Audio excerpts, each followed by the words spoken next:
Hello there guys and girls, I'm Gary from Inspiral Cycles in Bishop Auckland in what is still in March, the frozen north of England, and this here beneath my legs is the Lapierre GLP2, and this is the bike that I wanted for years. I've got a couple of e-bike races planned for later in the year. I've got my entries through.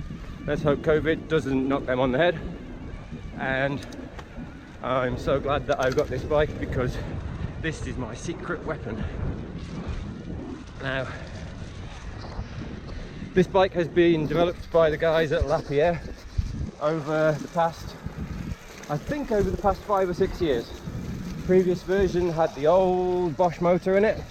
This version, of course, has got the new Bosch CX Gen 4 motor in it.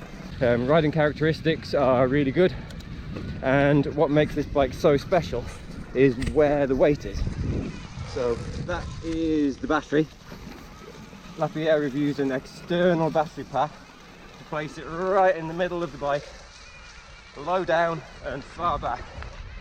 Previous e-bikes I've ridden have the weight higher up, further forward, right in the down tube, just in there, and by placing the weight there, it does make the bike exceptionally well balanced on man-made single track, on smooth single track, on flat corners. So all of those bikes with the battery mounted in the down tube, they look smooth. You can get a water bottle inside the frame. You can just basically point the bike down any flat, smooth, hand-built single track and go at warp speed, knowing that the weight balance on the bike is pretty much perfectly set up for that. But where that lets you down is when things start to get a bit squirrely. There comes a point where you might want to unweight the front wheel, reposition it on the trail, use a bit of rough body language, get the bike back on track, and continue on your merry way with the wheels still on the ground and your hands still on the handlebars. Now, I have not had, when things have got squirrely on other bikes like that, and I'm talking about properly going fast, scaring yourself, kind of going fast, and going fast where there's diagonal routes. On a normal bike, you'll be used to the sensation of doing a manual, lifting the front wheel, getting the front wheel over something.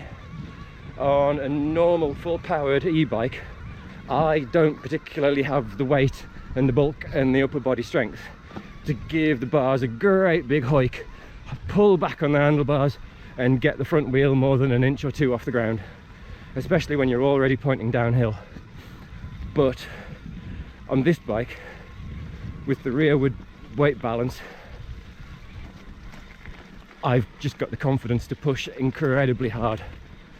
In some instances, I've got more confidence to push these tyres into the ground because of the weight and the stability of the bike than I do on my transition patrol. Yeah, the confidence that this bike gives you, the stiffness in the chassis, the stiffness from the ZEB fork, the suspension from the ZEB Ultimate and the Monarch Ultimate rear shock. This bike is just stunning. It flies and it encourages you to go faster. Whilst those other e-bikes I mentioned with the batteries in the down tube, there comes a point where things just get a bit too scary. But this bike,